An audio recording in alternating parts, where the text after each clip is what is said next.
You're listening to the Life of Lozo podcast. We are live here at Life of Lozo. He is the funniest, smartest, sexiest guy I know.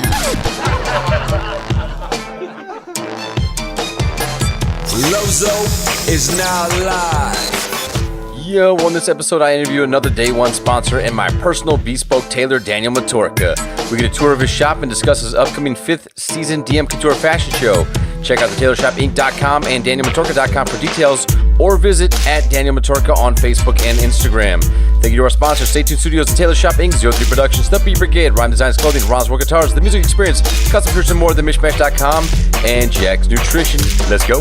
Yo, Life of Lozo podcast. We are on the road again. Another episode of just swinging on by a really important and a big sponsor of the show from day number one, and I would like to say personal tailor. I kind of feel like a big deal saying that, but personal tailor, Daniel Motorca here at the Tailor Shop Inc. on Southside in beautiful Jacksonville, Florida, and I'm just bombarding. We're in here. Daniel's working on his upcoming show, and I was like, you know what? I'm gonna swing by. He's gonna open the door, and we're gonna podcast. What's going on, brother? Oh, really good, really good. Very excited to start the 5th annual. This is right around the corner, so things are ticking. Yep, it's big, and this is again this is the 5th annual here in Jacksonville, and I think this year with you got the fashion show, you got some big names that are coming out to support the show this year. That's correct. Yes, I mean they definitely see the direction we're going, and they don't mind to hop in. And we got the Phillips Motor Cars with the Rolls-Royce, Lamborghini, and Bentley on board, which definitely takes it to a different level. Yeah, absolutely. No, and I was gonna say, like, there's some recognizable names. I know Micah Bethia. I know Sight and Sound is always involved and helping out a lot. But I think every year the show's gotten bigger and bigger and bigger, and it's becoming the kind of the marquee place for people to go to. It is. I mean, we get calls every day. A lot of interested people coming in, and it's growing every year for sure. Yeah, that's awesome. And you know, I think one of the things that I try to explain to people, like, Daniel does shirts for me, and they're amazing, and they're showstoppers, and I wear them. People say, like, where'd you get this shirt? And I get to say, like, well, it's handmade, right? I didn't buy it at a store, right? We have a local tailor here, a bespoke tailor who does fantastic work.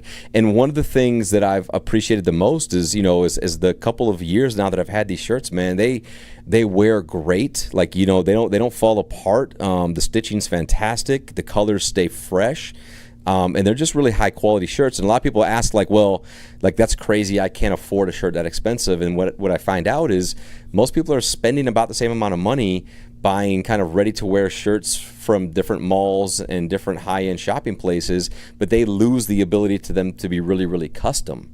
So, like, and I know, like me, like, I don't know what the hell I'm doing, right? You're always like, what color do you like? And I'm like, you tell me, right? You're the fashion guy. Right. But what are the things that are the biggest differences when you're doing a handmade garment versus, like, buying one from a store? Well, everything falls into the area of the quality of the material first, that we work with, and then the quality of the workmanship that goes in there really, really gets the consumer to understand that you are reaching to a different level, for sure. Yeah, absolutely. Yeah, because I know one of the things that we've talked about with the fashion shows of the past is how many hours you put in to building some of these garments for your fashion show. And something that blew my mind was when you talked about, like, doing a handmade suit, like a suit for somebody from scratch, and how many hours you put in to make it a handmade suit. Like, share with me just, in the audience a little bit of, like, how many hours does it take to build a handmade suit, and how many times do you have to try it on somebody?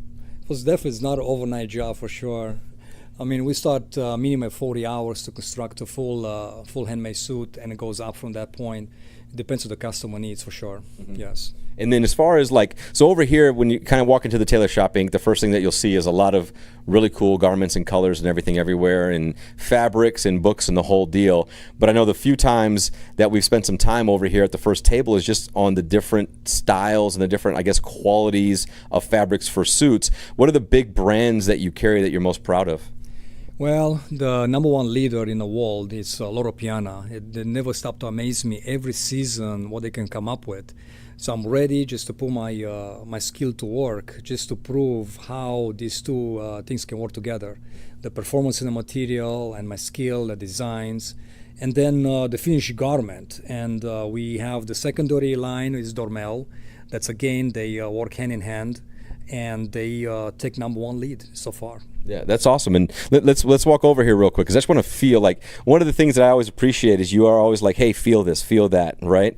And so they come in what different weights and different, obviously different colors, but different fabric styles. So if I'm buying a suit for business, like I'm buying something and every day I have to wear a suit for my job, what's the best kind of maybe not necessarily quality, but what's the best material to use for something like that?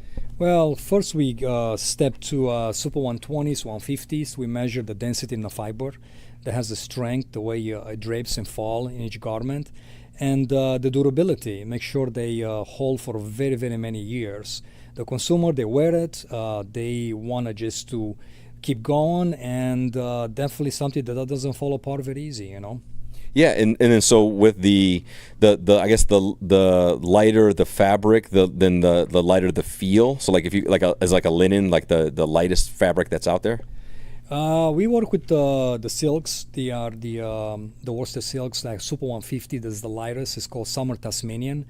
Extremely light. I mean, when the consumer put it on, when the customer comes in and have it on, they think like, oh, is this a finished garment? Because they feel like, wow, I don't feel I have nothing on.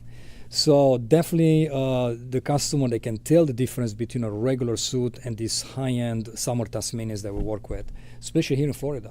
Yeah, no, that's a great point too. I think with our heat and our humidity, you need something that's light and breathable kind of throughout. So on the opposite side of a spectrum, so now maybe I'm not a business guy, but right, I need a suit that I can wear out. Maybe I get invited to a nice dinner. Maybe it's the suit that, I got friends that are getting married. What should I be looking for at that aspect as far as maybe brands or styles or quality? Definitely we have to stay with the traditional cuts and make sure they sustain for at least 10 years plus in a wardrobe as far as style and design. And then the colors, probably the best ones I work with is the beautiful navies and the charcoals. The two of them, they work together very well. Now you mentioned, so like you're talking about 10 years out. So there's a traditional, I guess, I'm sure there's traditional styles, and then there's kind of like the phases of different styles and things like that. But I think it's a great point, because if you're going to invest money in a suit, right, and have a really nice one that fits you extremely well, I think a big important factor is one that's going to also look good next year, the year after that, the year after that, because a suit is not something that you're constantly going through every single year, every other year. So is there styles of cuts or designs that are more traditional versus like more modern? Absolutely.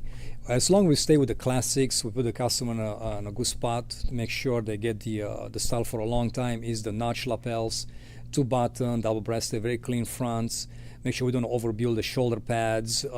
Make sure it's not overly done to be able to stay in that category. And then, of course, we have the trendy stuff that the consumer is looking for, something now, this year, and maybe next year. Then we can cut a more sophisticated, like maybe big lapel, the gorge cut, different angles, a little bit more structure, a little bit more short, definitely slimmer and more limited than the traditional cuts. Yeah. So if I'm if I'm a typical person looking to buy a suit, and like I've done this myself many times, right? I ended up at Men's Warehouse, right? Or I end up at one of these other large box kind of suit places where they've got a million jackets on display, and then they say just try this one on to get your size, and then they find one that's on sale or buy one get one or that type of thing. When you're shopping that way, I kind of feel like you're getting what's available, and then you're trying to find, it mostly, I guess it fits in the shoulders is what I've always kind of noticed, is like that they're looking at the shoulder and your arm length, and then that's about it, right? Right. They're not really doing anything else. What are the other parts when you're making a suit from scratch that really like tightens it and really fits the body for all different styles of body? Like what other parts of the suit are you looking at, or the jacket that you're looking at to make that cut? For sure, it's nothing commercial about it. We take a step-by-step from picking up the fabric, the design, and then we get into the cutting. And when I look at the customer, I design it that's what's best for them. To make sure the wearability is great, the way the garment falls and feel, it really has to make sense. So we go through all these steps from the start to finish to make sure understand that everything is picked by hand. So we structure to the customer needs. Yeah, that's awesome, and that's what I've always appreciated with the shirts that you make for me. And as you know, I've been losing weight and working out and getting my thing on. So now you're cutting more fabric out of my shirts. But I always tell my friends, I'm like, but then Daniel tells me I can always take off the fabric. I can't put it back on. That's right. That's right. That's right. Easy to open them up, recut them, put them back again to wear them again and again, of course. Yeah. But I got to keep the weight off, right? That's the kicker. As a discipline. Awesome. Well, I appreciate that, because I think that's one of the things that most people are not maybe educated on. Or I know I wasn't really educated on it at all. I just figured, like, you walk in, you see a brand name, you kind of assume it's a good quality suit. It kind of fits you well, and you have it, and you check mark it and go. But then as I've been looking, especially you get out of kind of the buy one get one, or the kind of the discount suit places. When you start to now pay more money for a better quality suit, you're kind of in the ball game now. As far as having somebody like yourself, and there's not many people like you in an area like Jacksonville that are truly a bespoke tailor, meaning like completely from scratch, cut it, the whole type of deal. But if I'm walking in and this is my I'm coming out of school, or I'm getting my first professional job, and I just want to have a nice suit, kind of what do those price points begin at for somebody who's out there shopping for a custom suit? Well, we have access in Italy always to a lot of special fabrics. And we do our homework. We are ready for this type of clients to come in to make sure we don't just push them away. We tell them, look, this is a startup point. We start less than 1,000, and for what they get into it, it's amazing. They are just stunned to hear every step that goes in there, and for the price that they get for that performance suit, it's incredible. I've never been turned down. Right, and that's awesome, because I think that's what I learned was, I would go into one of these big boxes and spend maybe $300, $400, $500, right, on a ready to wear suit that they have there, and they'll make a couple little adjustments to it, and I'll walk out the door. But for $300 or $400 more to have a completely full custom suit made to my body type with your influence and style and all that type of stuff, I think that's amazing. Absolutely. We always think about these guys. They might be ready now, they'll be ready for the future to step it up. And we got these special pieces on standby, all the solids, that really proves that they should be into this industry to at least start to have at least one custom-made suit. Yeah, no, that's awesome, and I love that idea. It's just at least have one, right? And I remember I've heard you tell that to clients before, as I've been in here doing things, where you say, like, look, if you can't afford to have a whole closet full of custom clothes, that's okay. Have one or two shirts, right? Have one suit. Right? Have one nice pair of shoes. That's perfectly fine, right? Because once you start to understand and you get a chance to have that shirt for 2 or 3 years, and every time you wear it, people compliment it, or every time you wear that suit, you feel good about it. You'll start to understand the value of buying higher quality and having it made versus buying lower quality and then having to donate it, or it breaks, or it rips, or those types of things, where you're actually spending the same amount of money over the course of maybe 2 years, as opposed to having one great thing and having it last for a very, very long time. That is correct, yes. Yeah. Absolutely. And then as far as the higher end element of suits, I know you do a lot of work for some really high end clients here in Jacksonville. What's the most that somebody's spent on a custom suit?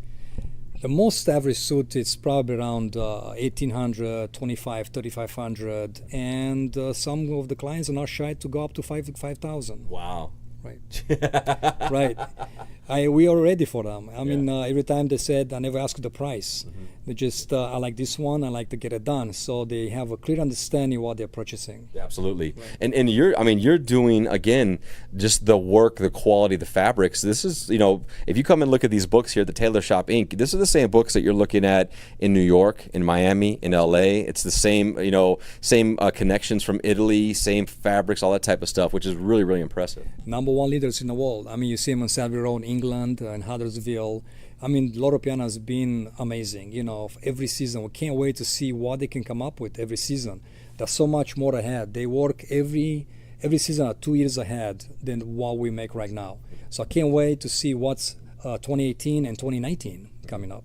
in a way to kind of get a sneak peek of that. And like, look, I know it's a VIP event, obviously, but a lot of times the fashion show is where you're pushing a lot of this new stuff out, and you're giving people a glance into the future and what's going on and what's kind of to come from some of these fabrics as well, which is awesome. Which is why it's become the place to be, right? Like it's, I mean, like, again, like you mentioned earlier, you know, you got Fields Motor Cars, you got Lamborghini, you got Bentley, you got Rolls Royce, you know, as a part of this event. It really is becoming kind of the social event from a fashion standpoint here in Jacksonville, from a local small business owner doing it right here on the Southside Boulevard, which is fantastic. For sure. I mean, I had to be ready. Soon I heard these labels are coming in. I really had to upgrade everything to make sure I'm so much ahead of the ball game, not just here locally, but nationally, to get this brand new fabrics that don't even exist right now, and the designs. I have to think in the future, what it's going to look like, what this consumer will like, what they're going to wear. So prepping and have that vision. It can be difficult, but you have to find a very fine line to make sure and you can reach your destination. Yeah, no, that's awesome. So another part of the shop you've got is kind of some nice shoes and some ties, but the cool part is that you actually, some of these ties you make handmade, correct? That's correct. Everything in the shop is handmade, starting from suits, of course, and then the shirts. And then we don't want to have the suit incomplete. We said, okay, great, here's the suit, looks awesome, here's the shirt that matches. What about some ties? So we explain how the ties are made by hand and matching pocket square. It's just incredible. It's just totally silent from the customer point of view. They didn't even expect that. So when we show them the different type of selection fabrics that we have to match that suit, it's just a very nice sight. Yeah. And is silk kind of the thing when it comes to ties, or are there other materials that work well with ties? Silks are one of the best, and then we go into brocades, silks.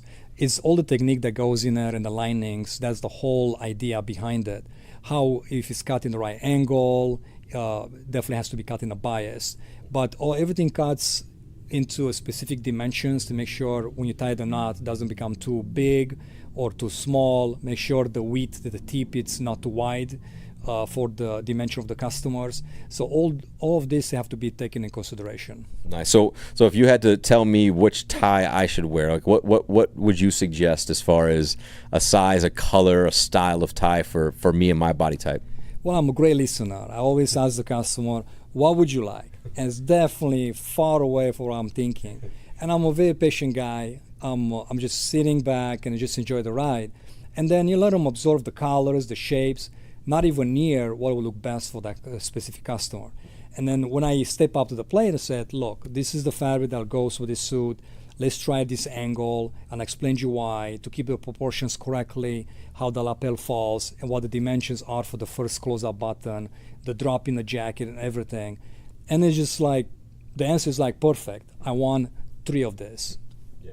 Just like that. No, and what's funny is as you were talking about that, obviously, we do social media stuff together, right? And I help a lot for the accounts and everything. And one of the things that I always love and appreciate is the reviews that roll in, right, from customers, and the specificity in which they talk about things like you just said, which is like, I've seen a lot of, because you do wedding dresses as well. That's right. Right? And I mean, you want to talk about high stress, high stakes, got to get it right. It's got to be perfect. Like, wow. Right? That's the game there, right? You got no 1 second to think. You have to do it. Right. It's got to be done. But what I loved about it is, like, the amount of brides and parents of brides saying things like, Daniel saved us, and we got this dress from over here sometimes, and it was a grandmother's dress and needed to be refit, and you were able to get it perfectly done and get it in time and get it in their hands. Or like, Daniel was amazing. I walked in and I had this, but then he talked to me about that, and he kind of explained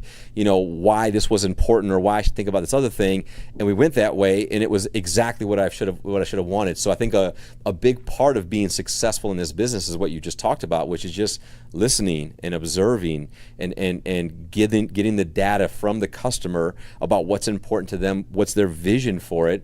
And many times they don't really understand what that is themselves. And then you step in and say, okay, based on everything you've told me, based on what I've seen, based on what the look and feel is that you want, this is exactly what I think we should do, and like, trust me a little bit here, right? Right. And then I read that in review after review after review is just how much they appreciate your timeliness, your professionalism, and just the quality of what you do. Brides, working with the brides is definitely different area in this industry. It's an important day for their day for sure. And then when they ask my skill to come in place, it's like I'm looking at the jobs like this is what the direction you should be.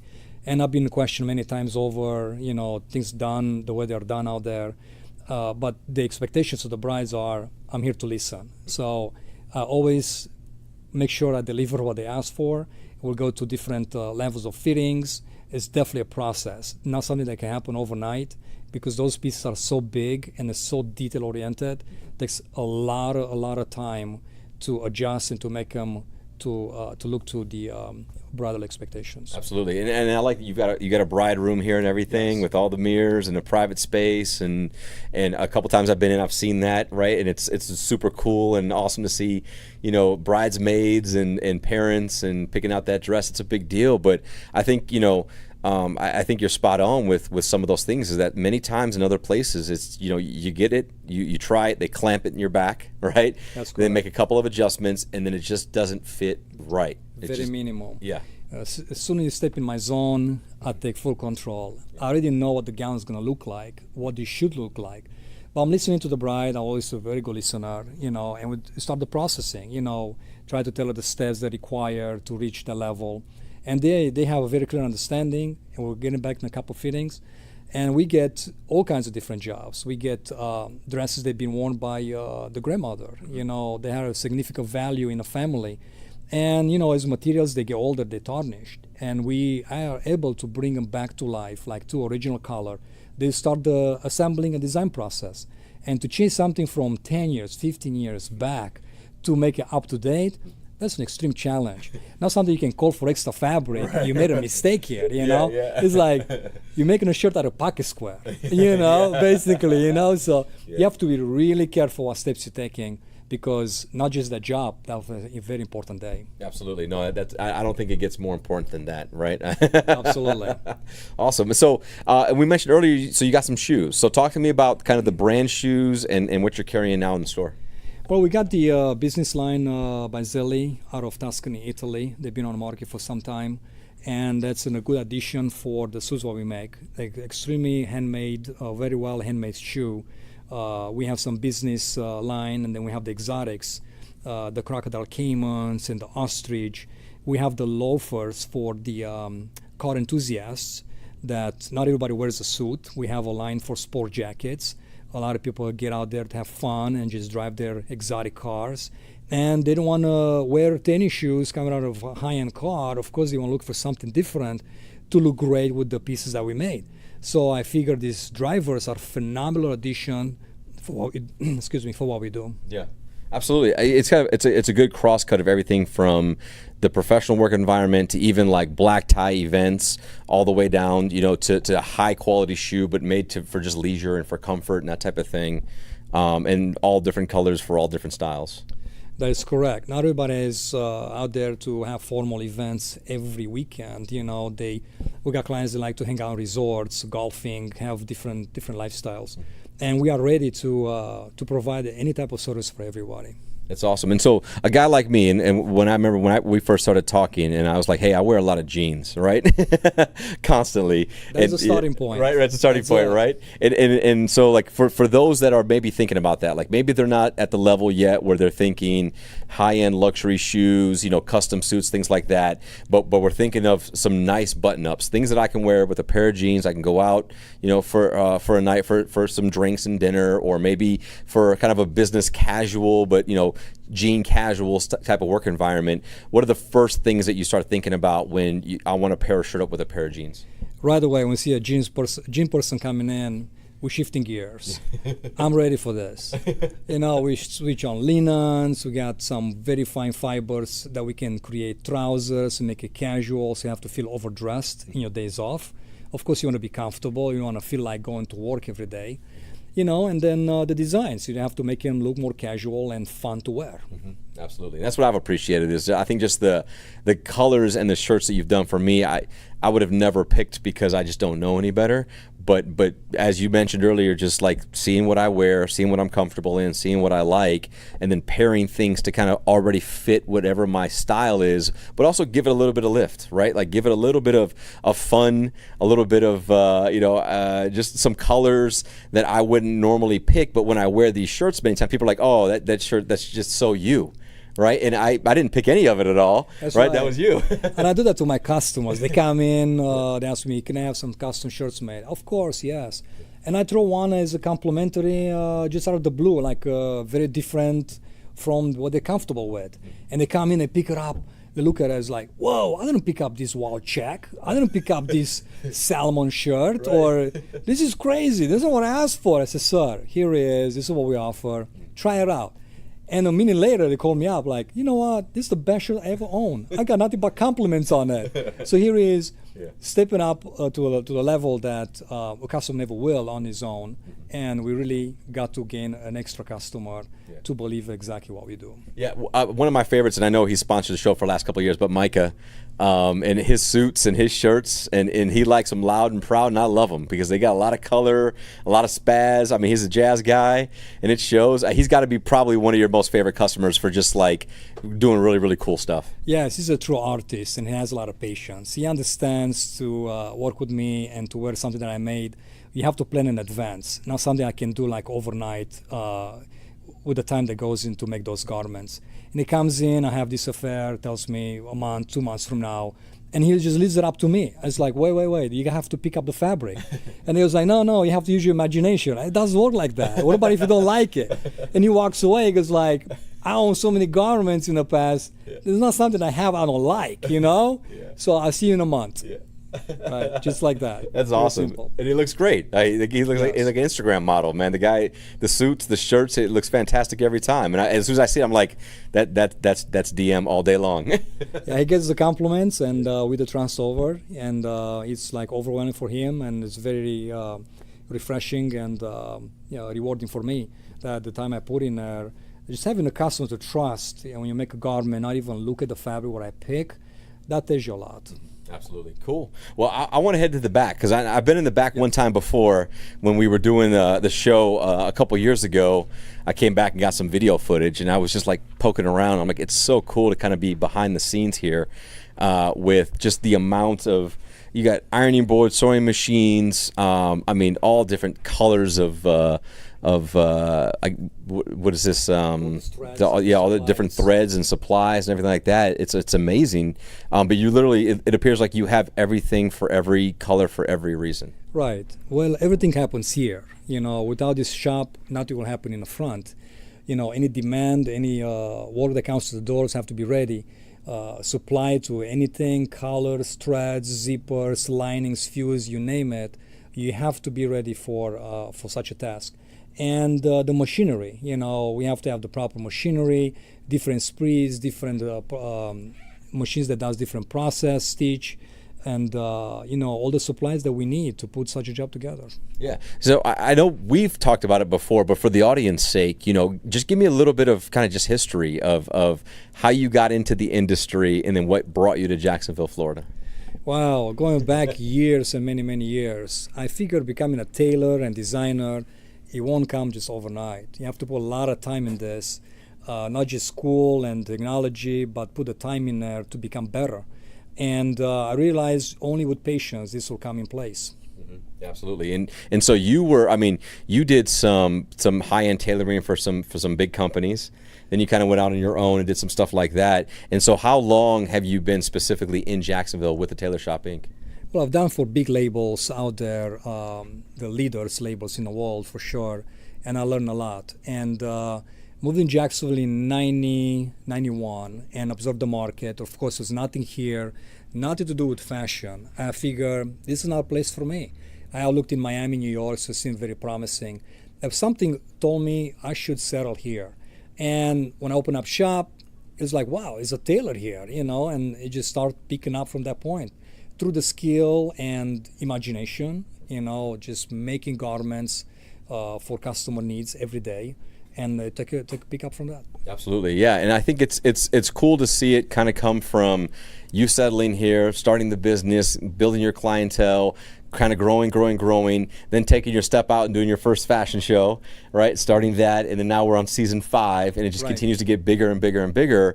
And I just, again, having helped with kind of the website and social media, seeing the amount of traffic, seeing the amount of people that are kind of coming to the shop, making phone calls, checking for the address, and seeing the amount of ability for you to kind of do alterations and really, show them what quality alterations can do.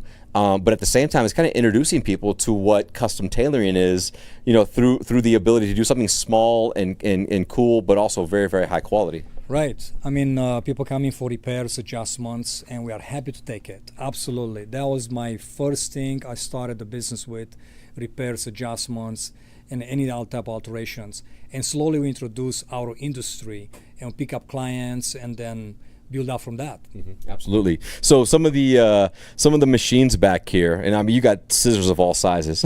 Right. These are the biggest scissors I've ever seen in the entire world, right? Not the biggest, but not. I'm telling you, you have to have those type of tools in hand to be able to cut the fiber. Have to be totally sharp. Definitely have to watch for your fingers. I'm the only one that cuts that can trust myself. Yeah, absolutely. And it's a smart man, right? Yeah, right. Those hands have got to be insured. That's the business, right? Absolutely. So as far as sewing machines go, you've got a couple of different styles of sewing machines and brands, it looks like. What's the difference between, the ones that are over here on this side versus the ones that are over here? Well, each machinery is built for specific jobs. Okay. Lighter stitching goes for silks and lightweight poplins and broadcloth materials. Super light for fabrics like shirts and blouses, etc. And they will move on to different type of flannel fabrics that we have to use different machinery. And of course, that comes with adjustments. But each machine performs differently. Absolutely. Cool. Okay. All right. Well, this is a part of the show that we're doing this season, and I always do shows where I have a cheesy 90s song where I take it and I kind of create questions based on that cheesy 90s song. Mm-hmm. So there's a song called I Wish by a guy named Skilo, and he goes, I wish I was a little bit taller, wish I was a baller, right? It's old school rap song, okay? But that's kind of the theme of these questions. So the first question I want to ask is I wish I could own blank. What do you wish you could own? I wish I can own a boat. A boat? Yeah. What size? Like a pontoon boat, or you look like a yacht? You look like a yacht guy. Just kind of like probably a speedboat. Just kind of see the world in high speed. High speed, huh? Okay, I got you. Okay, I don't know. You might have to ask the wife about that. We'll have to double check. I don't know, speedboat. I don't know. She's gonna have to keep me under control a little bit on that one. Yeah, right. We'll say speedboat. It'll end up being a canoe. Right. Like 2 miles an hour. Exactly. Here we go. Yeah, Shirley's not messing around. All right. So the next one is I wish I could be in the audience of a private concert by blank. So a private concert by any artist that you could watch and listen to. Well, there are a lot of different artists out there for sure. To narrow down will be hard because it's amazing what they put in what they do for sure. So it won't be just one, probably several I could pick. Yeah, you got to pick one. That's the game. You only pick one. Private concert just for DM. Who's playing for you? Probably Bon Jovi. It's pretty good. Yeah. I've been watching this guy since I was very young, and it was pretty cool. Well, you caught me on that one. I was not expecting Bon Jovi. Bon Jovi. Of all the times we've talked about music, I would have never thought of we're halfway there. Shot to the heart. Yeah. That's it. Bon Jovi fan. Okay. All right. I'm not mad at that. I had Slippery When Wet. My cousins and I used to always do karaoke in the basement in Michigan and sing all those songs. Man, you don't want to hear me sing. I'm telling you. It's like, let's not call this guy again. Right. You know? Yeah, and thank you. All right. And thank you. Okay. The third one is I wish I lived in. So what's a place that you would love to live in? Probably Colorado. Yeah. I really like landscape, nature. I've been inspired from many of my garments through nature, basically. Yeah. So Colorado is my favorite place. I would like to live one That's day. awesome. No, I had friends that lived in Colorado. I went and visited them earlier this year, and it's beautiful. I mean, Spectacular. it's gorgeous. Right. And I went out for a run, and I was like, I've heard about this whole don't run in Colorado unless you've practiced because of the what the heck is the height? I can't think of what it's called right now. Yeah. I want to say humidity, but it's not the right word. Altitude. Altitude. Thank you. Right, the altitude. Yeah. Yeah. And they were like, "Don't run in the altitude if you never practiced it." And I was like, "No, I'm going to do that." And I started running. I was like, "This is pretty easy." About a quarter mile in, I started wheezing. Wow. I'm like, "This is not easy at all." It's not easy. By getting out there, being so quiet, and the beauty of the landscape and the nature, our minds goes, in big cities, create and have the imagination. You get there and disconnect, and you just allow yourself to absorb what's beauty out there, and it really changes you. Yeah, absolutely. Everybody should experience that. I totally agree. Yeah, it was just the air was fresh. It was gorgeous. The mountains. It was just a beautiful place. So I can completely understand Colorado. Okay. And then the last one, I wish people would stop blank. What do you want people to stop doing? Text while they're driving. That's one thing. I even honk at people on the streets. Stop texting while you're driving, or put the phone down. Yeah. It's the technology these days, but definitely don't text and drive. Yeah. Be safe out there. Look at the DM with the be safe message, right? I can appreciate that, right? Absolutely. Well, awesome, man. Well, so again, thanks for letting me kind of swing on in and bomb you with the podcast today. And I know you're super busy and getting ready for the 5th annual DM Couture Fashion Show. And I know people are going to be excited to kind of see the pictures and the videos that come out of it. Again, it's a VIP event. The only way to really get in is to come on down here and see Daniel and buy tickets and talk to him. And I know when this show publishes, it'll be before the show happens, so you still have time to buy some tickets if you want to, but probably gone, or you got to know somebody. That's kind of where it's at this point now. Is the VIP client list is very, very heavy, and I know the whole experience that night is going to be absolutely fantastic. But thank you for being on the show. Thank you. And have a great time in the show. And I will see everybody there at the DM Couture Fashion Show Season 5. Absolutely. Thank you so much. And we're out. Peace.